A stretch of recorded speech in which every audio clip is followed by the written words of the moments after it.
سلام به همه، با شما 67 تکنولوژی. خب این ویدیو درباره درس های کامپیوتر می شود، یعنی توتوریال میگذارانیم. در این ویدیو ما با سوال های شما، یعنی سوال هایی که در چقدر درست استفاده بردن کامپیوتر و چیزهای مخصوص که بسیار مردم نمیدونن با ما سوال دادن ما جواب میدیم. خب توتوریال یکمی ما همین است، یعنی درس یکمی ما سوال داشتیم که در کامپیوتر چقدر به غرض دیسک سی و دی یک دیسک دیگر کشویم، یعنی تقسیم کنیم. خب ما با همون سوال کش میکنیم واسه جواب دیم. خب میرویم. فهموندم درس های ما زبان تاجیکی است و کامپیوتر، یعنی زبان کامپیوتر ما زبان انگلیسی است. با یک مشکلی نیست، برای که باور دارم بسیار کامپیوترهای شما با زبان روسی است. باور دارم با شما یکم قیدی نمیارد، لیکن من با شما یاردم میکنم، هیچ گپ نه، پروا نکنین. خب میرویم. با تکمچه استارت اومده، یعنی با تکمچه پوست اومده زیر میکنیم. بعد در بالای کامپیوتر میبینیم تکمچه دست راست موشک رو زیر کرده. خب با انگلیسی در اینجا منیج میبینیم، با روسی باشد با فکرم اپرافلینی میشود، اپرافلینی کامپیوترم. خب با همجا زیر میکنیم، یعنی در بالای منیج میخواد آینچه در ما پیدا میشود. خب در این آینچه ما میرویم به بالای دیسک منیجمنت، یعنی اپرافلینی دیسکم. خب وقتی که با اونجا زیر کردیم، در آنجا خبرها درباره دیسک های من میبیاد، یعنی که من دیسک سی دارم، اف دارم و دی دارم. خب اول من دیسک سی و دی داشتم، برای همین من یک دیسک دیگر شدم اف، یعنی که بسیار مردم دیسک و فایل هاشون، یعنی چیزهای وزین رو در دیسک سی جا میکنند، چون که در آنجا خود ویندوز در آنجا جایگیر شده است. باور نه اونقدر کار خوب است، برای که کامپیوتر شما میتواند خیلی سست کار کند. برای همین چقدر از دیسک سی یک دیسک دیگه تقسیم کردن، یا که از دیسک دی یک دیسک دیگه تقسیم کردن، همین رو شما نشون میدیم. خب چقدر میبینید در اینجا خبر درباره دیسکاتون چند قد جا داشت، چند قد جا مونده است، یعنی جای خالی. فویس قطعی هم گفته شده است که 56 فویس دیسک سی من خالی دارد، یعنی فری. 72 فویس اف. خب در اینجا من میگیرم چقدر دیسک افی من بسیار تر خالی جا دارد، برای همین من دیسک افی خود رو گرفته از آن دیسک دیگر تقسیم میکنم. خب در بالای دیسک اف میبینیم دست راست با مشکل دست راست را تکمچه را زیر میکنیم و بالای شرینک والیوم. خب به زبان روسی در شما باید یعنی зажатие диска, یا که зажатие دیسک باید پیدا شود. برای همین در بالای همونجا زیر میکنیم. در اینجا کمتر منتظر میشیم، برای اینکه یک کامپیوتر ممکن 5 منوت 10 منوت پس همین آینچه رو برارد. چقدر از من قایت استر برارده. خب در آنجا خبر بیاد درباره دیسک افی شما، یعنی که چند قد جا دارد، چند قد جا کرده شما میتونید.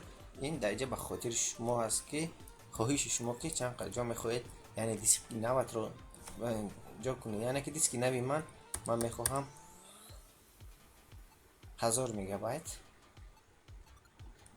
خب 1000 مگابایت جا بگیرم، یعنی دیسک دیگر میخوام. مثال شما میتونید لیکن با واسه با اینجا نزدیک است که ماکسیموم، یعنی که پوره شما میتونید همین قد جا کنید.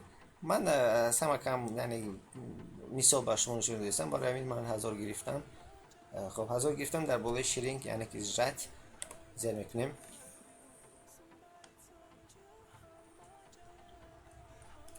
خب وقتی که در آنجا زیر کردم چقدر شما میبینید در برای دیسک اف یک چیزی سبز پیدا شد، یعنی که جای خالی کرد، یعنی بر خودش در اونجا جا داد برای دیگر دیسک شدن.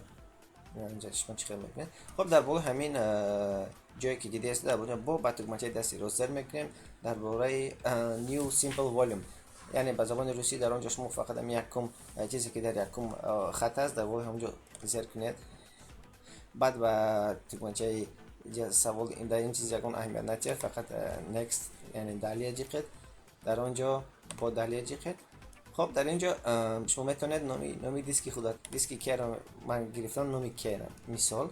خب نکست رو زیر میکنیم، یعنی دله. در اینجا یگان چی اهمیت ندید، فقط باز دله. خب باز فینیش، یعنی تمام. کمتر انتظار میشه. خب کمتر انتظار میشم برای آنکه من چقدر گفتم وابسته از کار کردن کامپیوتر شما وابسته است. کامپیوتر شما چقدر بخواتر باشد تستر کار میکند. خب در اینجا چقدر دیدید واضح من در اینجاش باشم نشون میدم، یعنی مای کامپیوتر. خب انا مرحمت دیدید چقدر دیسک F D و C داشتم. در آنجا یک دیسک دیگه پیدا شد به نام K، یعنی که چقدر که من خودم همین نمره رو دادم 1000 میگابایت. چقدر که ما دادیم 1000 میگابایت در آنجا جا شد. خب در این دیسک شما میتونید چیزهای فعال خودتون رو باز یک دیسک دیگر کردن شدن میتونین جا کنین. خب انا کنه سوال دوم همین بود که چقدر کد کردن همین دیسک از مثال ما هم دیسک رو نمیخوایم دیگر، ما میخوایم دیسک رو کد کنیم. خب میرویم باز به همون جا مای کامپیوتر، یعنی دبل کامپیوتر تکمچه دستی راست منیج управление دیسک، управление کامپیوتر، دیسک منیجمنت. در بالای همین دیسک میبینیم، یعنی دیسک کی بود نامی ما. باز تکمچه دستی راست رو زیر کردن در بالای delete volume، یعنی udalить میبید در تکمچه زبان روسی شما قطعی اگر کامپیوتر ما زبان روسی باشد در بالای udalить زیر میکنیم. yes. فقط جا رو کور میکنم، نه که اول میگابایتی که شما جا کرده بودید باید در جایش میسته. برای همین ما میبینیم در بالای دیسک F، چون که از F ما تقسیم کرده بودیم ما میخواهیم برگردونیم همین جای دادگی همون رو. برای همین در بالای دیسک F اومده تکمچه دستی راست رو زیر میکنیم، بعد در بالای extend volume زیر میکنیم، باز هم next یعنی داله، بعد داله فینیش. خب چقدر شما دیدید در دیسک F 1000 میگابایتی که داده بود به خود گرفت. خب باز در اینجا برای شما از بار دیگر نشون میدم. دیدید در دیسک K دیگر در اینجا حضور ندارد. خب همین بود درس یکمی توریال ما درباره جدا کردن دیسک. باور دارم درس به شما آسان بود و فهمو بود. اگر خواهید دیگر ویدیوهای ما رو، یعنی دیگر درس های ما رو بینید، میتونید در یوتیوب و کانال ما سابسکرایب کرده، یعنی کانال ما 67 تکنولوژی. بعد سوال های خودت رو میتونید در کامنت گذارونید، ما کوشش میکنیم و دیگر سوال هم جواب سلامت میشه.